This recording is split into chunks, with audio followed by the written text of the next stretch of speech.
Hi, and welcome everybody to another online webinar of this Archi Mentor Summit, where our goal is to inspire you by sharing amazing journeys, experiences of our expert speakers, and also help you with crafting your own path within architecture and design and learning the skills that you probably didn't have a chance to learn at school.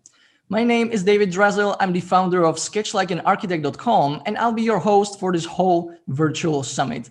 And today I'm very excited to sit down with Joshua Jones, who is an architect and director at Studio Zeren, to talk about some of the skills and things he learned and picked up after architecture schools. I can't wait. So please give a warm welcome to Joshua Jones. Hello, Joshua. It's great to have you here. Thank you for having me, David. It's good to see you again. And I'm looking forward to just sharing these kind of tips that I've picked up in almost 10 years of practice now. Amazing. I can't really wait for your presentation. Would you mind telling us a little bit about yourself and your studio? Because I know you do a very specific type of work, pro bono work also. Could you tell us a little bit more about what you do in your Studio Zeren? Sure. So Studio Zeren was an idea when I was in architecture school and really came to fruition about 3 years ago. The mission is not-for-profit architecture, so that ultimately we were looking to give architecture away. And so where this came about is I was working and I had a boss tell me that if they didn't make $5,000 on a project, then it wasn't feasible for them to take it on. And so I thought about how much disparity there was between the profession of architecture and, everyday people that could have design really change their lives. And so that definitely started the wheels in motion of saying, I would like to have a design studio that could take on a project for a single mom as much as they could take on a hospital. And the bottom line wasn't what decided whether or not we were going to change people's lives through design and architecture. And so that would kind of influenced Zarin, the start of that, and setting up that mission and really looking at ways to leverage architecture to advocate for better space, better environments, transforming either communities or a household. And so the first project through Zarin was a chess park for a community in Tampa, Florida. And it was a lower income type of community, but they had a hope center. And so we got to work with the community leaders and the department, the police department that was there, and try to revamp the park. And what kind of sparked really settling Zarin in is we ended up winning a design award through the American Institute of Architects. And that really kind of encouraged me to continue going and saying, design can make a difference, even if, the bottom line is not the way you process the business of architecture. That is wonderful. That is a wonderful mission. And I love that it so much includes kind of the sustainable approach, very much focused also on the social part of sustainability, absolutely, and including communities. You mentioned that it won an award by the AIA, is that right? American Institute of Architects. Were you part of their annual film challenge? Because I know I helped them promote their film challenge, which was exactly about how architects bring together the communities to really design something which serves not just a few people, but the whole neighborhood. Was it part of that, or was it part of something else? It was part of something else. This was our local chapter, AIA Tampa Bay. They have honor and design awards that happen every year.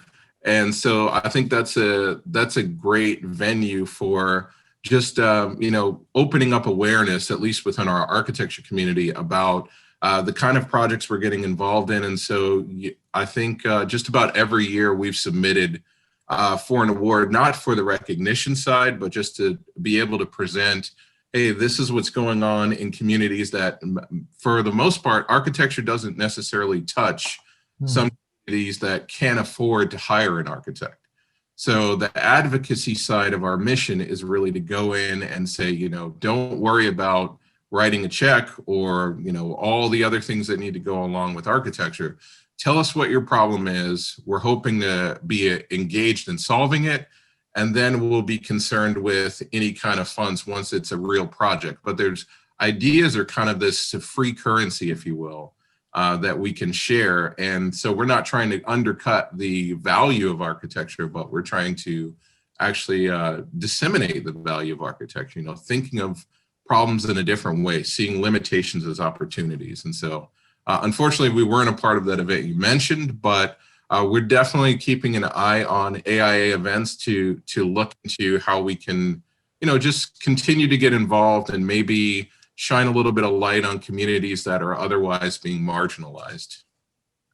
For sure. That's a great initiative. And yeah, I love what the AIA is doing with projects like this, which really bring the architecture and the role of architects within society on just another level, at least in terms of awareness, right? So, hey, Sure. we are architects. This is how we can help societies in a big scale or in a small scale neighborhood communities, but it has really big impact. That's really amazing. And for today, what have you prepared for today? Because it's a very exciting topic about what you have learned after you finished your architecture school. Is that right? Yeah, that's accurate. So I went through and I just began to think, every year I kind of do this wrap up, if you will, in my mind. And so I began to think about things I wish I had learned or wish I had known when I first started my career. Sometimes you think about, and it wasn't really regrets that I was looking at, but I was looking at little gems that I took and kind of still use on a regular basis. And, part of our mission is also education. I'm a PhD student. So I really enjoy sharing learning and sharing knowledge that I believe is really going to help other people. And so this was kind of the basis of what are 10 things that if I knew this 10 years ago, then it would have perhaps accelerated my growth. Not that it's not already, going quickly. And, I feel like as an architect designer, I'm growing every day. But these 10 things I think are gems that could be seeds or, to plant the forest of your future, if you will. Well said. And I love it. It's an absolute alignment with what this conference, Archimentor Summit, is all about. So I can't really wait for your 10 things that you learned. And please, the word is yours. Okay, thanks so much. So, to give some background, I know I shared with David a little bit that I was looking over the last almost 10 years. It's been 9 years since I graduated from architecture school. I feel like it's flown by. And if I had to look at each year, something taken from each year, I would say that these are some of the core items. It's a mix of interpersonal relationships and project-based approaches and just kind of personal growth. And I think that's the core of what happens in architecture. Over the course of your career and your studies, you don't stay the same, you kind of change and, get introduced to new information. And so I realized that as I was charting this learning curve that's been pretty steep. I think it was steeper in the first 3 years than it ends up being, later on, because you kind of get used to the ebb and flow of projects and what to do, what not to do, and so on and so forth.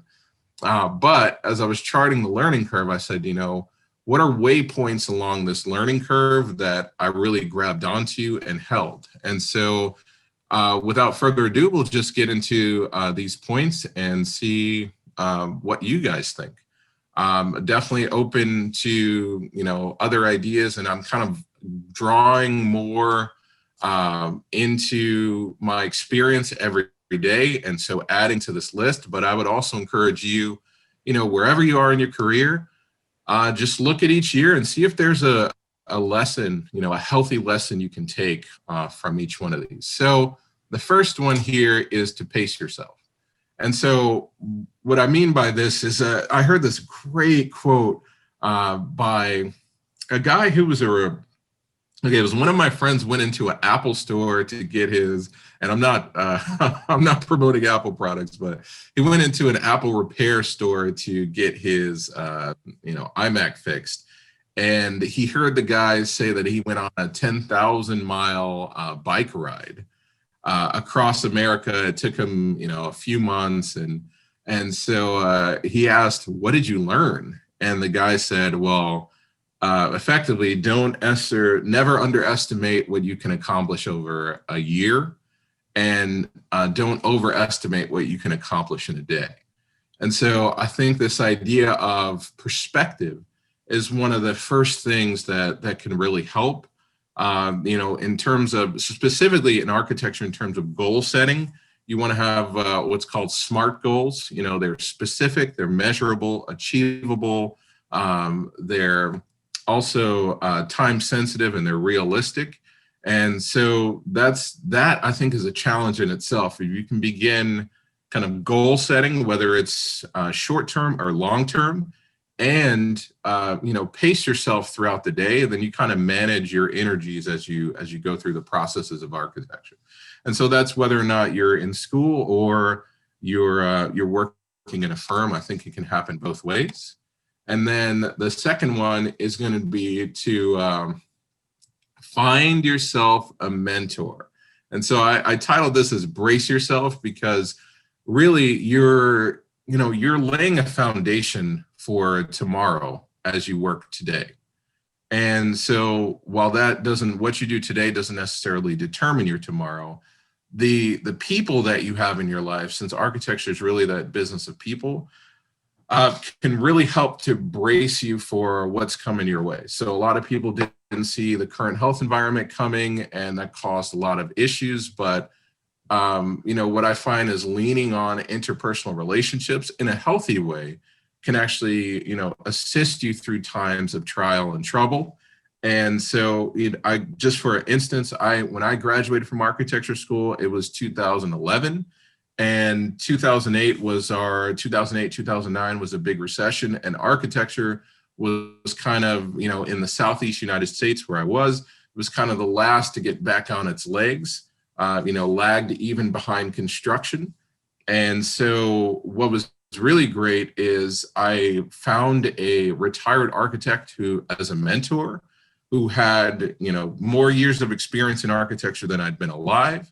And what he was able to impart to me was to invest in my life without, being an employer or something like that. And so one quick tip for this is, if you're a member of the AIA or a local architectural organization, you can contact them. If you work for a firm, most firm owners know somebody who used to practice architecture. And there are a few other avenues where you can perhaps get a recommendation for somebody who's a retired architect. And it's about building the interpersonal relationship. So you want to, try to find somebody that you find that you can connect with, and really has an ear to hear some of what you're saying, but definitely you want to have an open ear to hear what they're saying and, kind of their advice. Now, I will say that I didn't intend for this, but the first time I was laid off from my first job out of college, when the economy was still not where it needed to be, and a lot of people were bouncing around, I actually called my mentor, who was a retired architect, and I just talked to him about this. And he said, "Well, if you're looking for a job, you can use me as a reference." Now, I didn't seek after him as a reference initially, but what was really great is he was a well-respected architect in the local design community. And you would be surprised how many doors were open just by mentioning him. And I wouldn't have even thought to do that. So there's even this kind of tactical support that you can get from somebody who's kind of been there, done that, and can really help you along the way. Not to over talk that area, but another thing you want to do, and this is my kind of a bigger tip that talks about kind of the community mission, is to develop community alliances. And so what I ended up doing is I was practicing in Tampa. I moved to Gainesville, Florida to get a PhD, start pursuing a PhD in architecture and do some research and get some fuller understanding. And what I ended up doing was calling the mayor and setting up a meeting. And so what the big tip of this is align yourself with community leaders. A lot of time there can be this adversarial relationship that we at least have mentally with people who are making decisions in the community. You know, we second guess their decisions or we disagree with them. The great news is we're problem seekers by training and we're problem solvers by profession, if you will. And so if there's something that you see in the community that you don't like from a built environment standpoint, and even sometimes from a social environment standpoint, then you can definitely try to get a hold of those people who make those decisions and present yourself as an ally as opposed to a critic. And so what I mean by that is one thing I've been trying to do, I can talk about successes all day, but I also want to, you know, make sure that I'm underpinning that this can be very challenging. You know, there's without sometimes the right contacts or the right experience, it can be difficult to verify that you can actually, you know, serve in this area or help in this area. Some people are just open to it and they're willing to take risk. As a community leader and other community leaders, they want an architecture firm that's storied or, you know, a company or something like that to come and align themselves. And so what I would say to that is, you know, if you see an issue, it doesn't hurt to reach out and call somebody and see if you can help. And so one way I applied this, I saw an RFP, a request for proposals from the city of, I think it was the city of Clearwater or Dunedin. It's a city in Florida, Mount Pinellas Park, city of Pinellas Park, that's what it was. And so they have a community redevelopment agency that they have established, which is a government agency that looks at certain areas in the community and identifies ways to redevelop it or times or lands that need to be redeveloped and changed so that they can improve the economic growth of the city.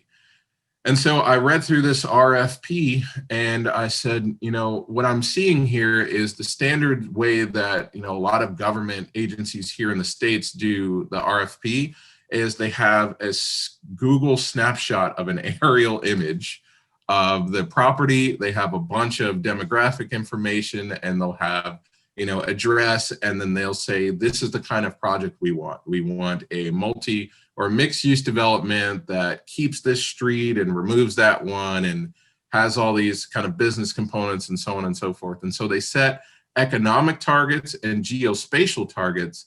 But what I saw was missing was they didn't have any kind of modeling. You know, they didn't have any basis, no CAD work or lines or, you know, maybe a 3D model so that you could, you know, supercharge the process. You know, you have not only paper information, but you have digital and geolocated 3D model information. All of a sudden, the package you release to whoever's going to do the project is perhaps a little bit more facilitated and it becomes easier. And so what I did was I called the community redevelopment agency. I introduced myself. I told them what I'd like to see happen, what I saw in their proposal, and I offered to be a part of their future RFPs to help develop geolocated base modeling with topography and things like that to support what they wanted to see happen. And they were very thankful that I called and said in the future, they'll definitely take a look at seeing what would happen with that, how they could get me involved. The other side of this that's been more challenging is I saw a lot of the schools, you know, just county coordinated schools. And as you look at them here locally, a lot of them look very much so like correctional institutions. They just don't have the kind of playfulness and the lightness and the, you know, they look like durable, hardened bunkers.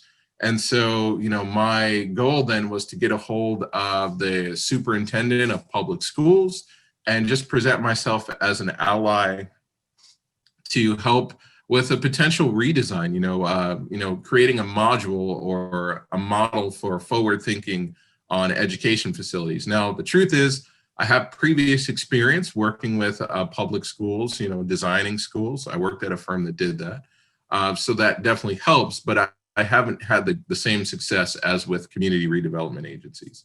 So again, this is going to be something that takes a little bit of time.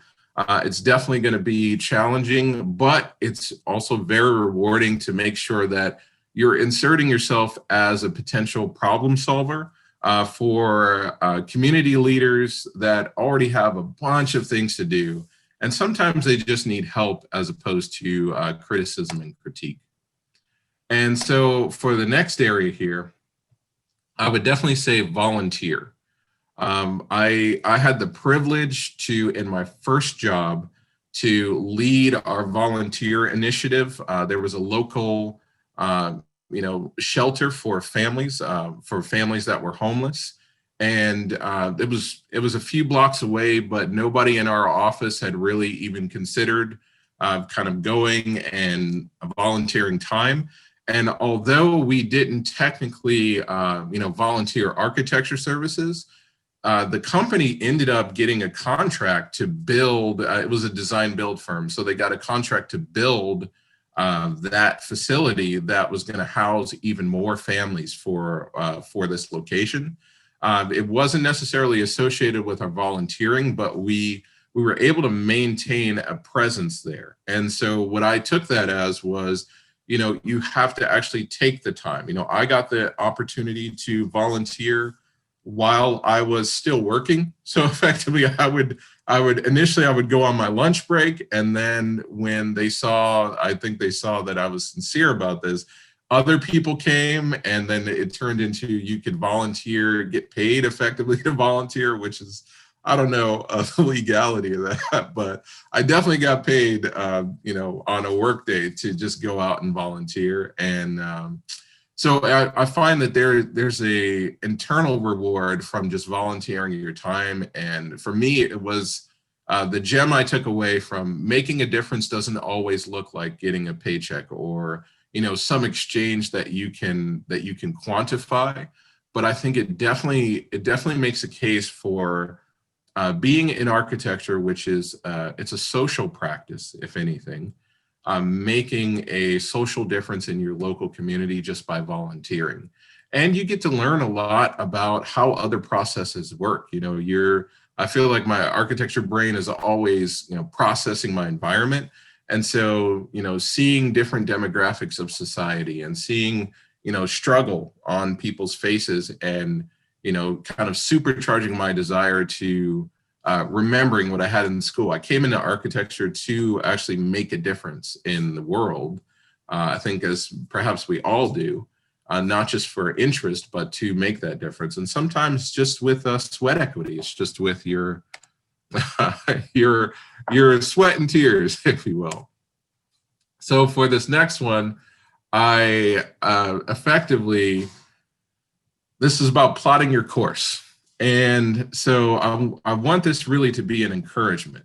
Some people, they don't necessarily always get the job. They had a dream job or the dream firm, and they feel like they settled. But the great news is part of the career, building your career strategically in architecture is not necessarily working at a, one specific place, but it's really who you work with. And so I would challenge you to sit down, whether you're at the beginning of your career or mid-career, sit down and write out a mission statement or a vision statement for how you wanted to impact architecture.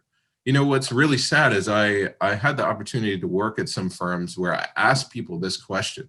When you got into architecture, what did you want to change about it or change about the world? And a lot of the answers I got were very cynical, unfortunately.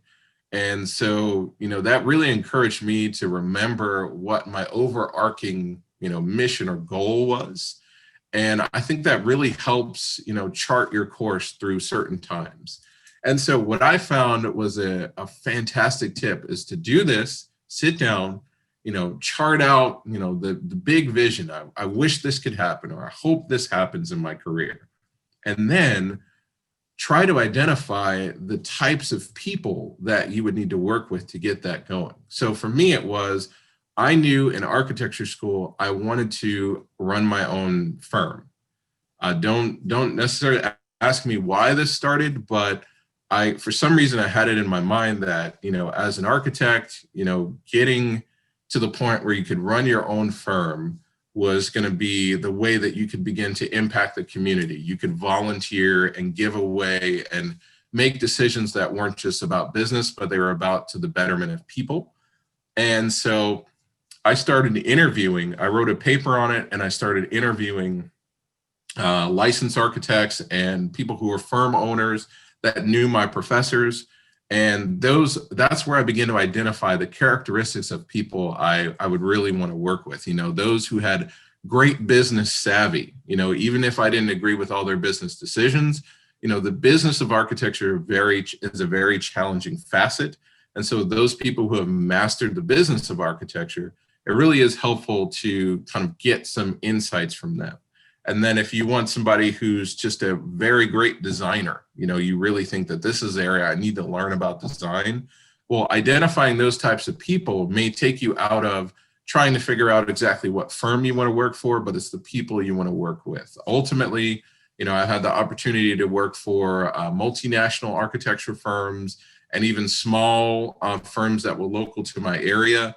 And what I began to do is, instead of jumping from salary to salary or position to position, I would seek out people that I would like to be my mentor. And so for a few of my career decisions, once I finally learned this, it really became beneficial because those people became kind of the network of interpersonal relationships I was building. And ultimately, I didn't realize this, but I was building something of a reputation among people who could actually make decisions, among firm owners and firm leaders and those who were active in the community. And so I began to be able to pattern some of my approach to architecture based on what they had done, taking the good and leaving the bad if there was some bad at all. And so for my next tip, which is I find it it's very difficult to find the time sometimes to do this, but find a mentee. At the second tip was find a mentor. This one is find a mentee. And so the principle here is you can teach what you know, but you impart who you are. And so one of the best ways I've ever found to really practice some of your strengths is outside of a work environment, just to find a mentee that you can help. And this is accomplished easily with contacting your local AIAS or your architecture student organization and see if there's an opportunity to mentor. And many people will say, well, I shouldn't mentor until I get a ton of experience. But believe it or not, if you've gone through the process of graduating and looking for employment, there is a lot of just basic knowledge that you're covering or gathering that you can disseminate to someone else who's maybe at the beginning of architecture school. So for me, I graduated with more student loans than I actually needed. I saw the financial duress that placed on my post-graduation life. And I said, if I ever got the opportunity, I would tell somebody or warn them, try to minimize your student loans, so that when you're working, your payments are more going towards building your career, buying study materials, the other life things besides trying to get out of debt. And there were some of my peers that graduated with way more debt than me, and some that graduated with no debt because they worked through and they took a long time to get through architecture school, but they got debt free. There are many paths to take, but one thing is true: you can definitely take some of the lessons you learned along your way and pass them on to somebody else. I think if there's anything about any profession that I really enjoy, it's the apprenticeship that happens in architecture. And so effectively, you're contributing to the apprenticeship culture, if you will, in architecture. If you're looking for a mentor, and then as you begin to grow and learn, look for a mentee. Even if it's you're teaching somebody else how to render or how to use BIM software or whatever the case may be, I'm fairly confident that you'll find it very rewarding. And so here we are for the next tip. And so the best way I can describe this is you want to care about your clients or the people that you work with or work for as much as you care about the projects. So this is about connecting the dots between compassion and competency. Where this becomes really important is people usually, are impacted by how much you care as opposed to how much you know. And even though there's a knowledge base here that's really important in architecture, I believe caring about the people actually puts you in a position to be a better designer. And I know that might sound a little weird, but effectively you're not making space for the sake of itself. You're making space for people, or you're changing or transforming space for people.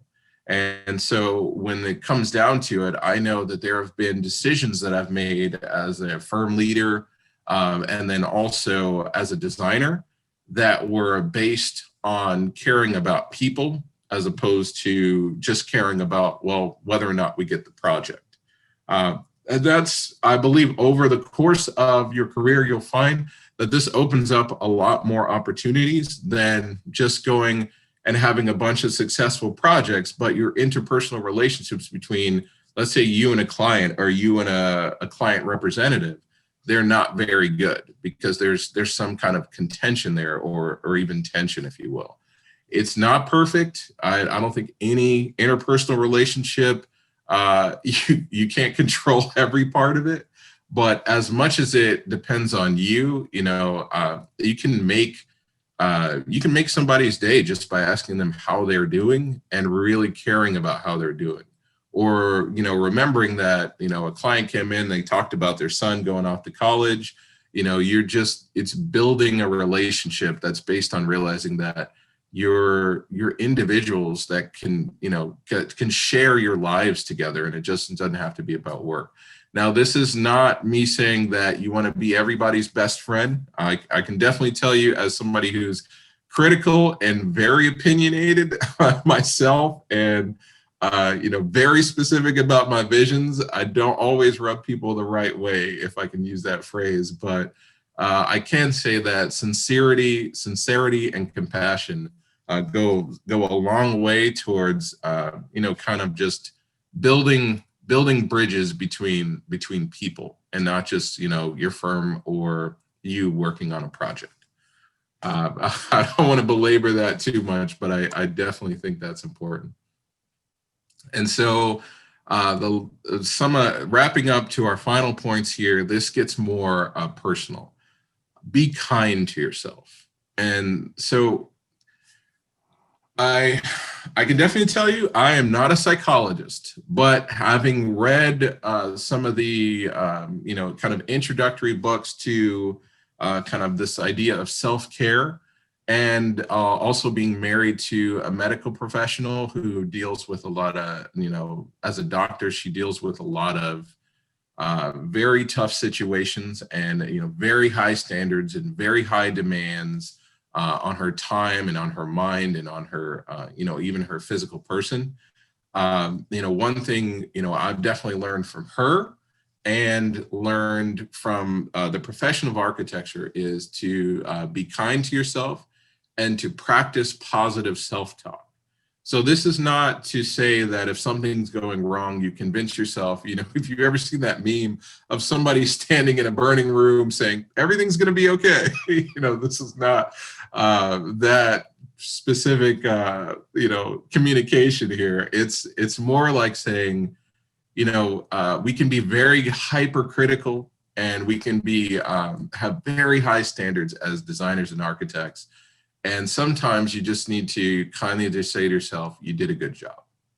I think there's a certain mental balance you have between being hypercritical and just being sensitive to the fact that you're a person who's going to make mistakes. You you can't possibly get everything perfect. Even if I've seen older,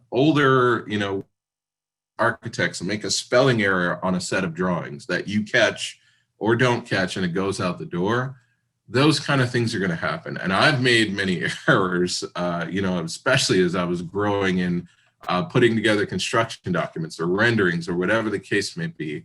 But learning that, my identity didn't come from whether or not I was perfect that day, being satisfied with actually doing an honest day's labor really began to help create this balance mentally of saying, if I made one mistake and I got 20 things right, we won't say 20,000, but I got 20 things right and I did one wrong, I was trained in architecture to look at what the one wrong was and get that right.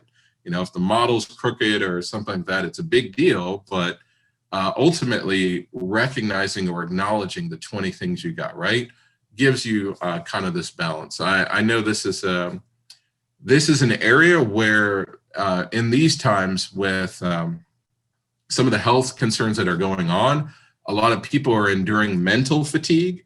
And so there's this concept that's really being touted lately that's about this resilience, this internal mental and emotional resilience.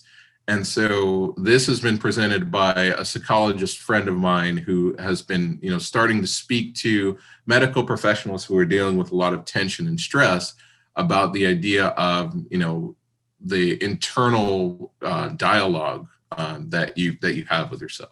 So long story short, I just want to present that having positive self-talk, encouraging yourself internally, and using kind words, not saying, oh, I'm a failure, but you can definitely say to, look, I have an opportunity to grow here, and knowing that you're not alone.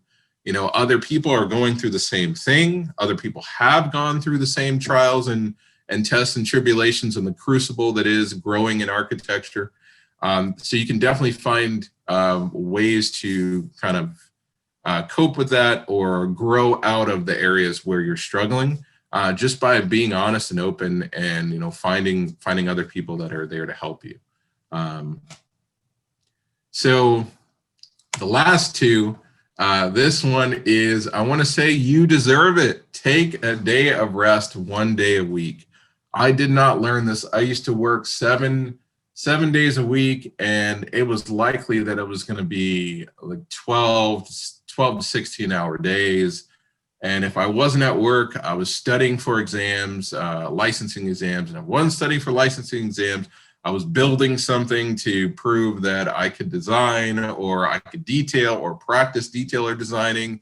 And if I wasn't doing that, I was doing something else. I always had my foot on the gas. And so what I found was that ultimately that's, it's a very strenuous type of lifestyle that you generate over time, and it can be really consuming. And so what I found is that taking 1 day of rest every week where you just completely disengage, it actually tends to amplify what you're doing on those other 6 days.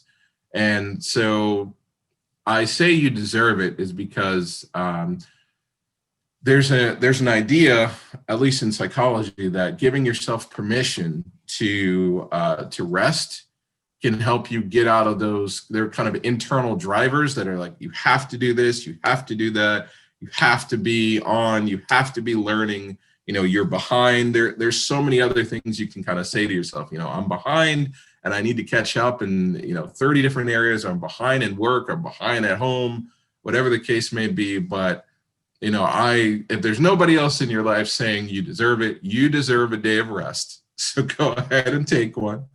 Sleep in a little bit, walk a little slower that day, have your, favorite meal, provided hopefully it's a healthier meal. But I'm not here to talk about nutrition.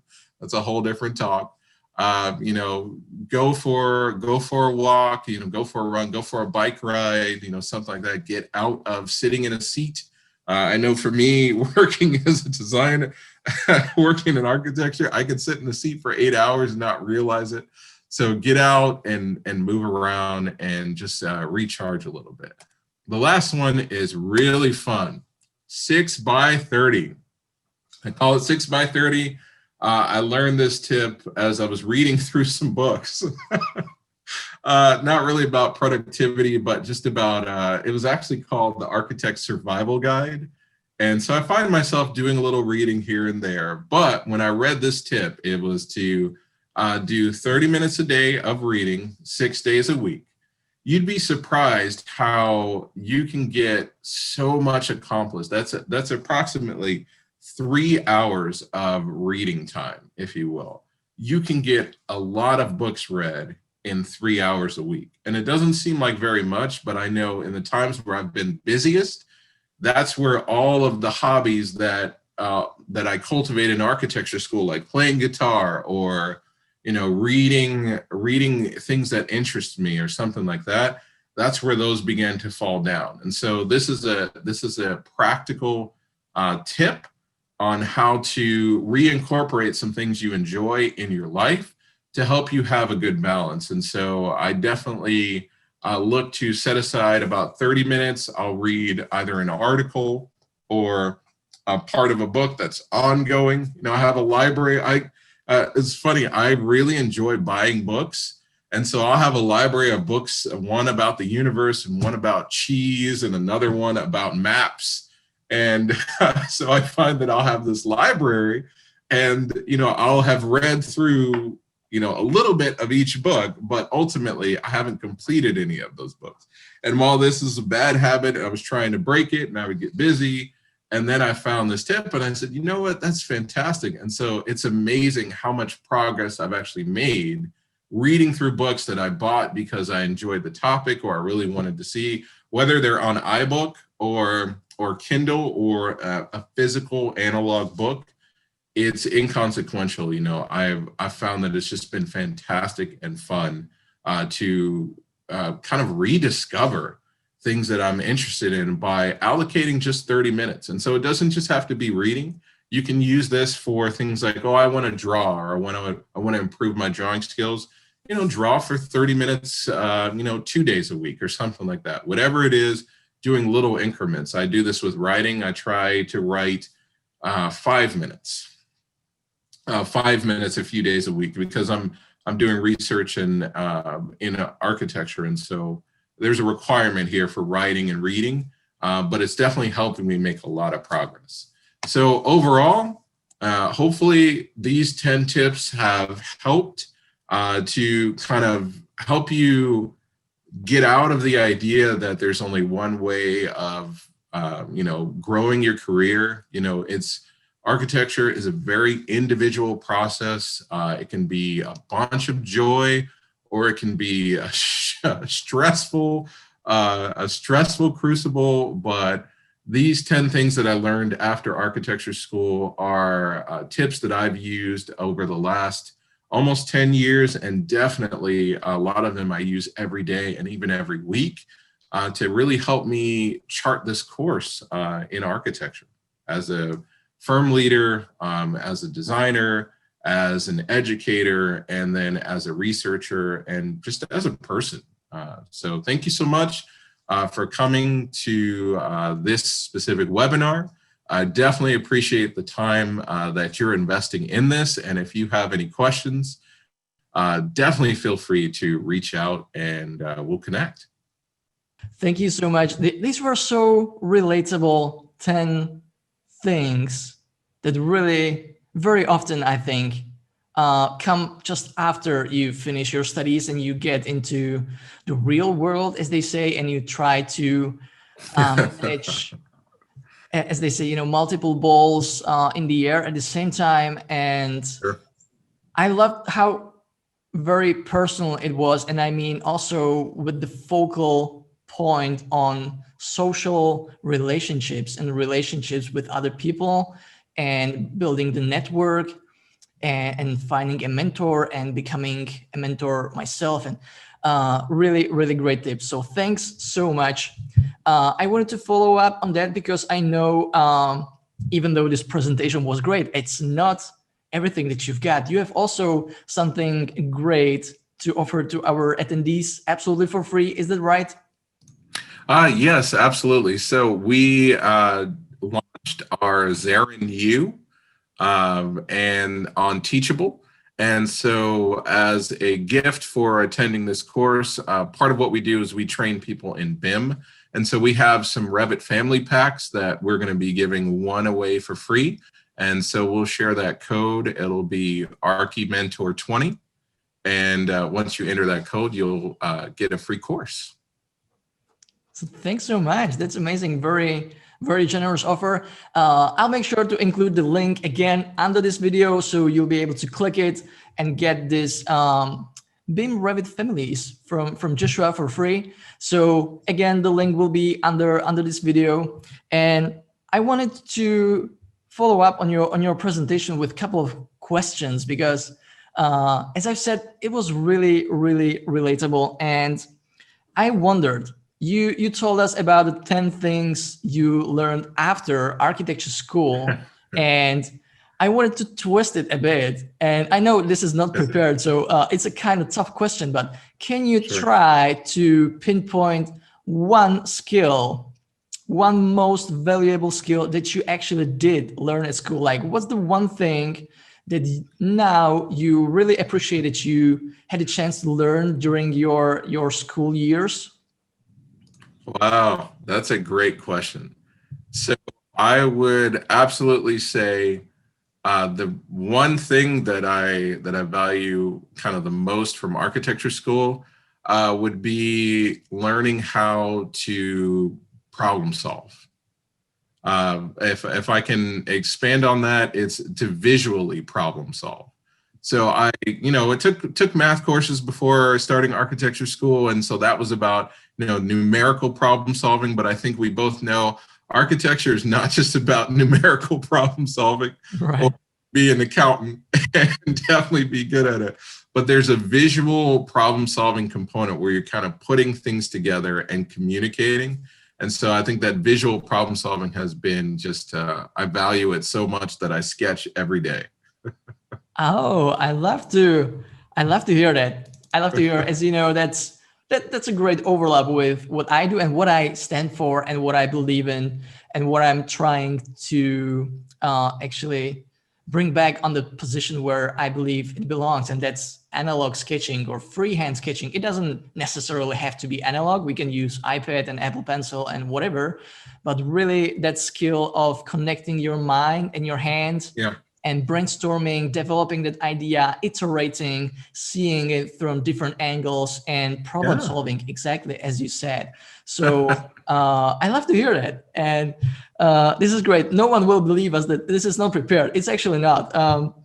It's just so great to hear. And I have to say, it was also really nice that you mentioned that you love buying books. So you can see plenty of books in my library in here, and you can see the guitars. You have guitar in there too. I mean, that's right. We can find a lot of similarities and hobbies that we probably share. David, if I can share this one please. thing, I had a professor in architecture school. He said that drawing is committing an idea to physical reality, and so that's a line that I kind of keep in my mind. Is like, man, I enjoy it. To go along with the problem solving is committing an answer to a problem or a question to a problem to physical reality. So just wanted to add that in there. I enjoy that you shared what you do in Sketch Like an Architect.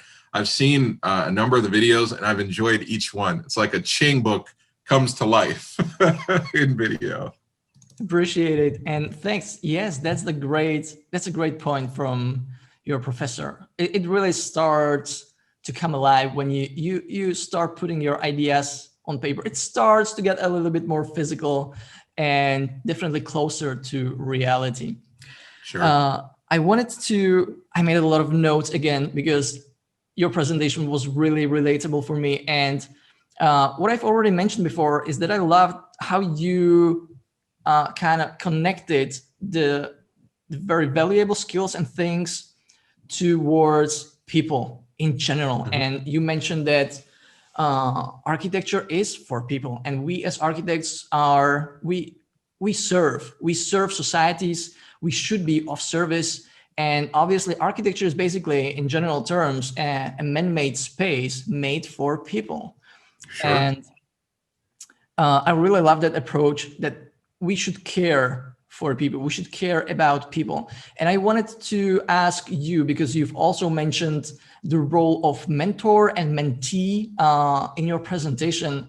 Do you have something to share about your mentor who really had a great impact on your career path, or any kind of major decisions that helped you in the right direction? Because I know from my own experience, mentors can be game changers, like really to set you straight, set you on the right path, and just help you to see your position from different perspective and with different set of eyes. So can you kind of relate to that importance of a mentor in your life? Absolutely, and that's a really great question. So, my mentor, one of my first mentors, was as I mentioned, a retired architect, and I met him he was an instructor. He was coming in and teaching an advanced design course at my architecture school where I went here in Florida. And what I remember kind of most about the initial stages, because he's helped to kind of inform and change and shape, some of my decisions along a long spectrum. It's been about 9 years. So I'm still in contact with him.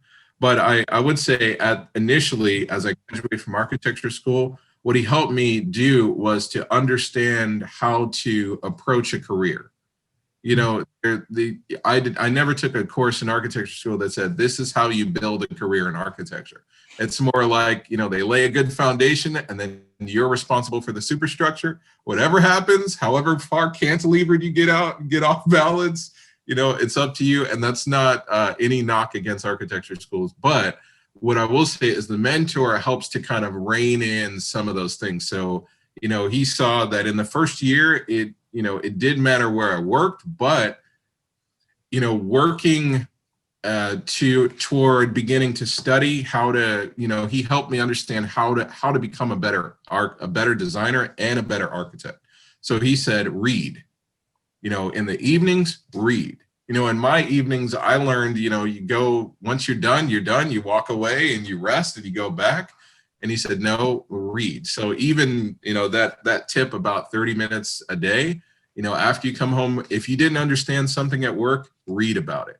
And he shared his practical experience of how he came out of school and what he did when he saw a certain type of role he wanted to play in an architecture firm.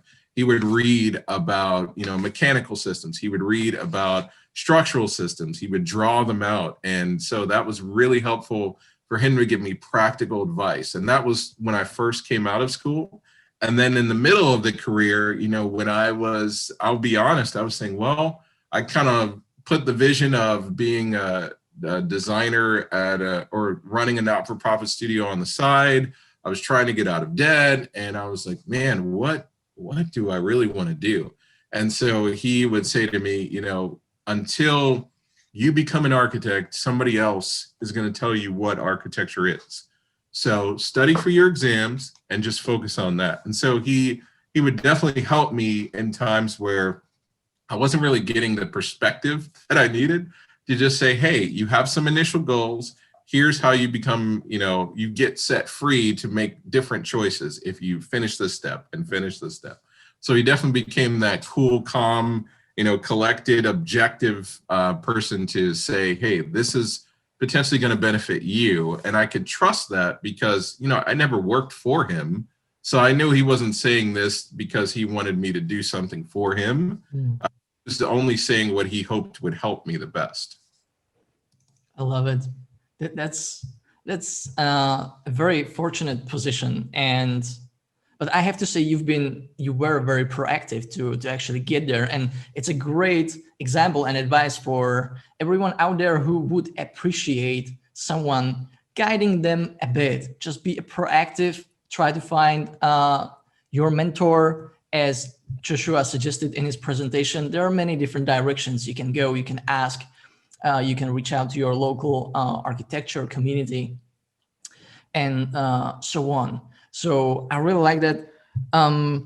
What I wanted to say is that for me, what really stood out, kind of my key takeaway from your presentation and from what you just said, is that the learning actually never stops. And Yeah. that's one of the things that one has to realize one way or the other, that even though you finish school and you graduate and you even find a job, the learning never stops. And the more you learn on your own, the better for you, I guess. And Yeah. and finding that mentor and finding the right people, as you also mentioned in your presentation, finding the right people you want to work for or work with, it's just so important. It's not, and actually it's, you know what I've heard, and it reminded me that people don't leave their job because of the work. They usually leave because of the people. And it can be turned So into true. a positive, right? It can be Yeah. turned like, if there's a place that maybe doesn't pay that well, but there are amazing people that you could work with, it's so much worth it. So it's a lot Absolutely. about people, so much. So that would be some of my key takeaways. And I wanted to ask everyone who's watching, share your key takeaways from Joshua's presentation. What really stood out to you, which was relevant to your situation right now? If you find it out, share it on any social media, tag Joshua, tag us, use the hashtag #ArchiMentors, share it in our private Facebook group, and let's talk about it. And maybe we'll find some very common things. I wanted to say that we will go live with Joshua on Instagram, I believe, in a couple of days once this webinar is published. So you will have a chance to reach out to him directly, chat with him in very interactive way. If you have any follow-up questions, you'll be just able to ask him on our Instagram live. So make sure to follow Studio Zeren on Instagram. Make sure to follow me so you don't miss out on this opportunity. And I want to say one last time, thank you so much for everything that you've shared with us today, Joshua. It was a pleasure. Yeah, absolutely. And thank you for even being the host here. It's been a great platform to just share architecture with other people. So thanks. I appreciate it. One last time, check the link below for Joshua's freebies and make sure to follow him everywhere possible. That's right. Let us know one more time, where exactly is the best place to reach out to you, get in touch, ask any questions, how to follow you the best. Sure. So to follow, you can go to Instagram and we're at Studio Zeren.